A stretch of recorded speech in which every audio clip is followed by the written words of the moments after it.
ظاهرة حيرت العلماء في أستراليا. نعم. أن حرائق الغابات بدأت تكثر في الآونة الأخيرة من دون معرفة الأسباب. نعم. من دون وجود درجات حرارة عالية. Assalamu alaikum, hurmatli musulmanlar.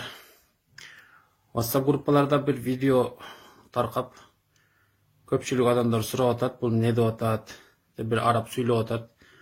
Aslında bir kuş oğuzundan ot çıkarıp çöptü küygüzüp atat. Al Arap'tın söz boyunca oşol ot küygüzүүчү kuşlar var degen manada aytıp atat da. Uşka жооп катары bir malumatты aytıp koyayın. Peygamber sallallahu aleyhi ve sellem oşol 5 türlü jandıktарды öldürүүгө buyurgan bir uçurda, kebir rivayetlarda çayan, жылан, it, karga, al-hid'atu degen bir kuş. Bul bizdin itelge şumkarga okşogon kuş eken. Oşol kuştu Австралияда байкашкан экен, oşol пожар болгон жерден күйүп аткан чырпыкты көтөрүп барып башка жака таштап, ошол жактан өрт уланып кеткен экен. Мына ушул боюнча тиги киши айтып атат. Тиги видеодо азыр коюп берем, ошол видеону. Оозунан от чыгарып аткан ал монтаж.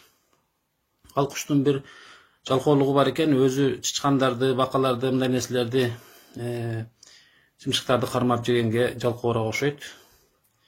Бирок ошондой өрт болгон жерден качып чыккан жандыктарды кармап жейт экен.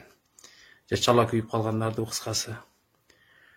Ошол максатта ал отту башка жака көчүрөт экен. Мына ушундай маалымат экен. Мен тактап чыктым, изилдеп чыктым. Assalamu alaikum, ошол видеону көрүп коюңуздар.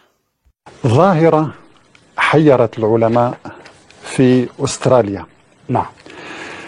أن حرائق الغابات بدأت تكثر في الآونة الأخيرة من دون معرفة الأسباب. نعم. من دون وجود درجات حرارة عالية، بل إن هذه الحرائق تمتد لأماكن غير متوقعة. فقام العلماء بجامعة سيدني الأسترالية بدراسة غريبة من نوعها. نعم.